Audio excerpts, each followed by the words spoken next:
आज के पोल वेरिफिकेशन का प्रश्न 2D मेंसुरेशनल ज्योमेट्री का है। प्रश्न को ध्यान से पढ़ने पर प्रश्न टफ भी नजर आता है और प्रश्न आसान भी नजर आता है। अगर आपको कॉन्सेप्ट क्लियर है इसका, इसके पीछे की लॉजिक समझ में आती है तो प्रश्न बहुत ही आसान है। विद इन 2 to 3 सेकेंड यह प्रश्न हल हो सकता है। लेकिन अगर नहीं क्लियर है तो आप ढूंढते रह जाइएगा, इसका उत्तर नहीं मिलेगा। एक्चुअली जब मैंने इस वेरिफिकेशन को आज कंसीडर किया, मेरी नजर आज इस पर गई, मैं इसके बाद का प्रश्न कल वेरीफाई आपको करा दिया था, लेकिन आज मुझे लगा नहीं, मुझे इस प्रश्न को भी आपको क्लियर करना चाहिए। और मैंने जब आंसर टिक किया तो मुझे दिखा कि केवल 22% लोगों ने इस प्रश्न का उत्तर सही किया है, मतलब 80% के आसपास लोगों ने इसका उत्तर गलत दिया है।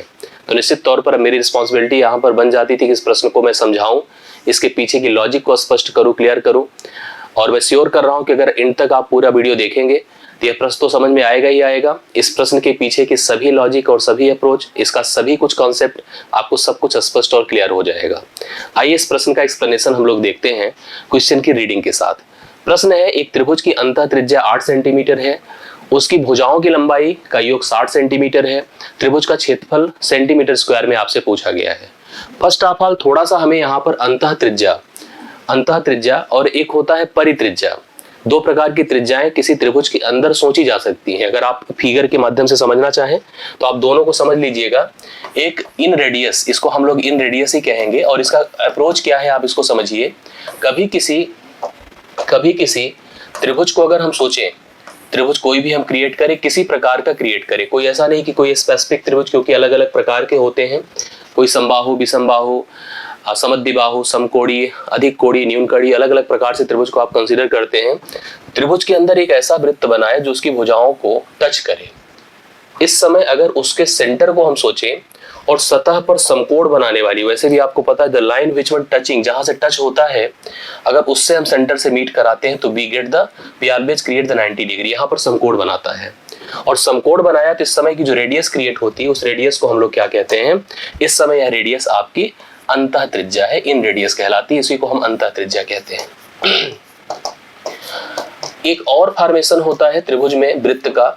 इसी त्रिभुज के अगर हम लोग ऐसे सोच लें, त्रिभुज को हम ऐसे बनाएं और बना करके एक वृत्त हम त्रिभुज के प्रत्येक वर्टिसेस को अर्थात शीर्ष बिंदुओं को टच कराते हुए हम लोग क्रिएट करें, तो इस समय जो सेंटर बनेगा और सतह की लेंथ जो बनकर आएगी, इसको हम लोग यहाँ पर, यह क्योंकि जो सर्कल बनकर आ रहा है, क्योंकि देखिए ये जो सर्कल आपका बन रहा था ये इन सर्कल कहला रहा था, इसको हम इन सर्कल कह रहे थे, अर्थात इसको हम अंतःवृत्त कहते हैं। और अंतःवृत्त के अंदर की जो त्रिज्या बनती इन रेडियस अर्थात अंतः त्रिज्या बनती है। जब कभी वृत्त आपका बाहर बने, वर्टिसेस को टच करता हुआ बने, तो उसको हम सर्कम सर्कल कहते हैं, सर्कम सर्कल कहते हैं। और उस समय जो रेडियस क्रिएट होती है सेंटर से सतह को मिलाने वाली, क्योंकि आपको पता है कि वृत्त के केंद्र से सतह को छूने वाली, टच करने वाली जो रेखा होती है वही त्रिज्या कहलाती है। इस समय जो रेडियस बनकर आएगी वह एक प्रकार से जो वृत्त बना वह परिवृत्त कहलाएगा, उसको अंतःवृत्त कहते हैं, इसे परिवृत्त कहते हैं। यह परिवृत्त की त्रिज्या कहलाती है, मतलब इसको सर्कम सर्कल कहते हैं, सर्कम रेडियस कहते हैं। अब यह सर्कम रेडियस है अर्थात परिवृत्त की त्रिज्या है, परित्रिज्या आप कह सकते हैं इसको। जैसे अंतः त्रिज्या है वैसे आपकी परित्रिज्या भी बनती है। इन दोनों को समझने के लिए अलग से किसी प्रश्न के माध्यम से मैं इसको एक्सप्लेन करूंगा। मैंने हालांकि क्लासेस में अपने बहुत अच्छे से इसको स्पष्ट किया है कि कैसे किसी वृत्त को हम त्रिभुज के अंदर बना सकते हैं, कैसे किसी वृत्त को त्रिभुज के बाहर बना सकते हैं, अंतः त्रिज्या के लिए और परित्रिज्या के लिए। दोनों बातें मैं स्पष्ट कर दूंगा किसी प्रश्न के माध्यम से, प्रॉपर वेरीफाई आपको कर दूंगा। आप अपने इस प्रश्न को रीड करिए जो आपको यहाँ पर प्रश्न दिया गया है। एक सबसे पहले त्रिभुज की बात कर रहा है, ध्यान से देखिएगा तो आपको सब क्लियर होगा। एक त्रिभुज, अब त्रिभुज का नाम अगर हम लोग जनरली ABC कर दें तो इसने हमसे कहा है कि त्रिभुज की अंतः त्रिज्या का मतलब सर्कल बनेगा अंदर। जैसे अभी हम सोच पा रहे थे, जैसे हमने स्टार्टिंग में बनाया तो उस प्रकार से सर्कल हमने अंदर बनाया, सेंटर लिया, सेंटर से सतह की लेंथ यहाँ पर 8 सेंटीमीटर है। और अभी हम लोग डिस्कस कर रहे थे और ये जान भी लें अभी से कि अगर कभी कोई ऐसे वृत्त है तो वृत्त की सतह को कोई लेंथ ऐसे टच करती चली जाए, इसको हम लोग अंग्रेजी में टेंजेंट कहते हैं। अंग्रेजी में क्या कहते हैं, टेंजेंट, और हिंदी में स्पर्श रेखा कहते हैं, स्पर्श रेखा कहते हैं। सेंटर से जो लाइन इस पर आके टच करेगी, मिलेगी किसी पॉइंट पर, हमेशा इसमें समकोण बनाएगी। याद रखिएगा, हमेशा समकोण बनाती है, मतलब सेंटर से यह लेंथ जो रेडियस है ये भी समकोण ही बना रही है। और यहाँ नहीं बनाएगी, यहाँ भी बनाएगी समकोण, और यहाँ भी समकोण ही बनाएगी। ये देखिए समकोण बना रही है, साथ साथ एक बात इसने कहा, सभी भुजाओं का योग 60 सेंटीमीटर है। अगर हम भुजाएं सोचे, इसकी भुजा को यहाँ पर ए माने, इसको बी माने, इसको सी माने, तो यहाँ पर ए प्लस बी प्लस सी जो बेसिकली पेरीमीटर है, मतलब त्रिभुज का परिमाप है। परिमाप क्या होता है? सभी भुजाओं का जोड़ होता है। वो आपको दिया है 60 सेंटीमीटर। अब आपसे क्योंकि पूछा है इसने कि हम इस त्रिभुज का हमें क्षेत्रफल बता दो, त्रिभुज के क्षेत्रफल को जानने के लिए समकोण त्रिभुज के क्षेत्रफल का अप्रोच आपको सीखना चाहिए। और आपको आइडिया होगा कि कभी भी कोई त्रिभुज समकोण अगर है, समकोण चाहे देखो ऐसे है चाहे ऐसे है, समकोण का मतलब आप एग्जैक्टली ऐसा त्रिभुज ही मत सोचा करिए कि जिसकी दो भुजाएं समकोण बनाती हो। जैसे इसमें तो दो भुजाएं समकोण बना रही है, एक को आप बेस कहते हैं, दूसरे को हाइट कहते हैं। अब ये त्रिभुज है जिसका नाम अगर ABC है, अगर इसकी कोई भी भुजा को हम आधार ले लें, किसी भी भुजा को आधार ले लें, विपरीत शीर्ष बिंदु पर इस पर समकोण बनाएं, तो भी हम इसको समकोण त्रिभुज का दर्जा देंगे। इस समय इसको हम बेस कहेंगे, इसको हम हाइट कहेंगे।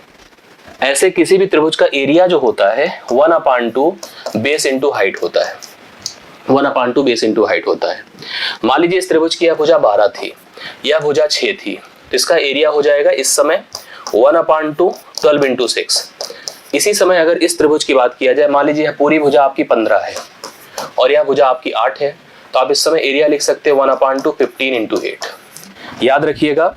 इसी प्रकार से अब यहाँ पर अगर हमें और भी भुजाएं, जैसे आप ध्यान दीजिएगा, मान लीजिए इसकी भुजा 12 है, इसके विपरीत शीर्ष बिंदु से इस पर जो समकोण बनाएगी, हम इस लेंथ को भी यहीं से निकाल सकते हैं।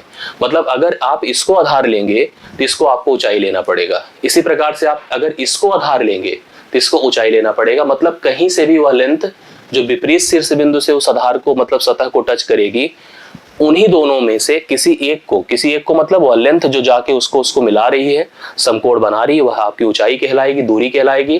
बाकी जिस पर आके पड़ रही है उसको हम लोग आधार कंसीडर करेंगे।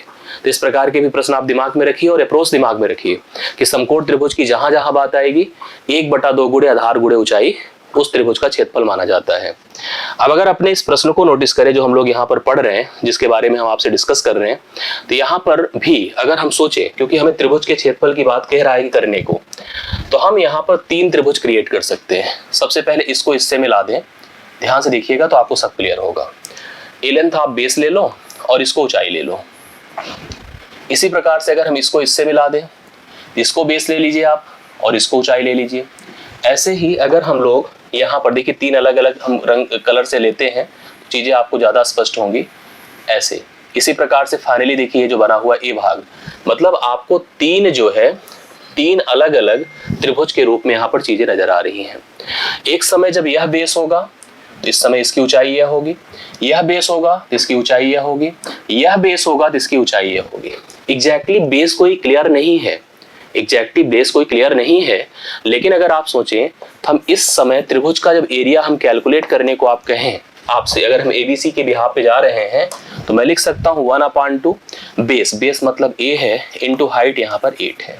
ऐसे लिख सकता हूँ 1/2 बेस अगर B है तो हाइट 8 है, ऐसे 1/2 बेस अगर C है तो हाइट 8 है।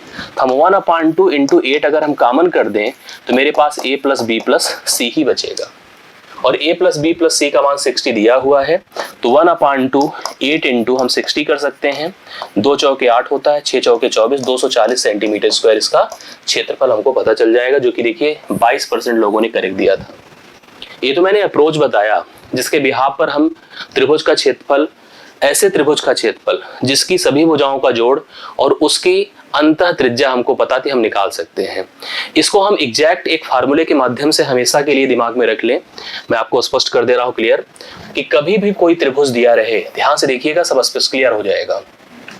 त्रिभुज का नाम सपोज करो ABC है, त्रिभुज के अंदर अगर एक अंतः त्रिज्या बन रही है, अंतः वृत्त बन रहा है तभी त्रिज्या बनेगी। अगर मान लो अंतः त्रिज्या हमको R क्लियर है, ठीक है। इस समय भुजाओं का अगर हमको योग क्लियर है, जैसे A है, B है, C है, तो आपको पता है त्रिभुज का परिमाप होता है सभी भुजाओं का जोड़, त्रिभुज का परिमाप होता है सभी भुजाओं का जोड़। ऐसे किसी भी त्रिभुज का एरिया निकालने के लिए आप S/2 करिए, मतलब अर्ध परिमाप, इसको क्या कहते हैं, अर्ध परिमाप कहिए, और सेमी रेडियस, सेमी आप जो है पेरीमीटर कह सकते हैं, अर्ध परिमाप कहिए, और उस अर्ध परिमाप को रेडियस से मल्टीप्लाई कर दीजिए, s/2 इंटू आप रेडियस कर दीजिए, तो आपको एग्जैक्ट एरिया पता चल जाएगा। जैसे हमें यहाँ पर जो प्रश्न था उसमें a + b + c दिया था 60 और रेडियस आपको पता था 8, एरिया निकालना था। तो इसका हम जैसे आप इसको मान लीजिए यस मानते हैं, आप वैसे भी हीरोन्स फार्मूले में अर्ध परिमाप का यूज करते ही करते हैं, तो इस हिसाब से भी आप समझ लीजिए यस बराबर, अगर हम लोग यहाँ पर इसका पेरीमीटर p लेके चले, यहाँ पर एग्जैक्टली सोच कर चले, यस लेके चले, जो मर्जी आप समझिए, तो हम अर्ध परिमाप करेंगे तो कितना होगा 60/2 इंटू आप 8 कर दीजिए, 2 चौके 8, 6 चौके 24, 240 सेंटीमीटर स्क्वायर इसका एरिया हो जाएगा। डायरेक्टली आप कह सकते हैं कि अर्ध परिमाप गुणे रेडियस, कभी भी अगर त्रिभुज की अंतः त्रिज्या दी गई है, त्रिभुज की भुजाओं का योग दिया हो या ना भी दिया हो, तो पेरीमीटर की अगर हम कंडीशन बना रहे हैं तो उस कंडीशन में पेरीमीटर का जो हाफ होगा that is multiplied with the in radius, अंतः त्रिज्या, आपको त्रिभुज का क्षेत्रफल पता चल जाएगा। मैंने पूरा इतना बताया है, इसका मतलब है कि हम सारी चीजों को स्पष्ट करना चाहते थे और होप्स आपको सब क्लियर भी हुआ होगा। जो यहाँ पर कॉन्सेप्ट बताया, त्रिभुज के क्षेत्रफल से लेकर इन रेडियस से लेके सरकम रेडियस तक की बात किया, मतलब अंतः त्रिज्या परित्रिज्या की भी बात की, और कैसे इस प्रकार के त्रिभुज का क्षेत्रफल हम ज्ञात कर सकते हैं मैंने बताया। आपको अपनी कमी समझ में आई होगी कि 22% अगर आपने उत्तर दिया है और लगभग 78% यहाँ पर लोगों ने गलत दिया, मतलब 80% के आसपास, तो प्रश्न में वैल्यू है, प्रश्न की उपयोगिता है, इसलिए ऐसे प्रश्नों पर फोकस करिए। हम लोग ऐसे छोटे छोटे प्रश्नों में एग्जाम में कंफ्यूज होकर गलत आंसर देते हैं, अब से गलती ना हो, इसलिए पूरे कॉन्सेप्ट को सीख लें। वीडियो के नीचे डिस्क्रिप्शन में टेलीग्राम ग्रुप है, आप जरूर ज्वाइन किए रहिए, जिससे कभी भी कोई प्रश्न जाए तो आप उत्तर दे सके, प्रश्न का वेरिफिकेशन कराऊं तो उसको प्रॉपरली सीख सके। टेलीग्राम ग्रुप के माध्यम से आप यूट्यूब भी जुड़े हुए हैं, तो आप वीडियो को लाइक भी किया करें, अपने सुझाव और फीडबैक भी दिया करें, नोटिफिकेशन ऑन किए रहिए, जिससे कि जब वीडियो का वेरिफिकेशन जाए, क्वेश्चन का वेरिफिकेशन वीडियो के माध्यम से जाए तो आपको सब क्लियर रहे। तो ऐसी हर एक्टिविटी में इन्वॉल्व रहिए, जिससे कि डे बाय डे हम जो भी करिकुलम आपके लिए प्रोवाइड करें वो आपके लिए वर्दी हो, यूजफुल हो, यही उद्देश्य हमारा है। और निश्चित तौर पर अगर हम लोग साथ में प्रयास करेंगे तो हम हर उद्देश्य को क्लियर कर पाएंगे। थैंक यू सो मच, धन्यवाद।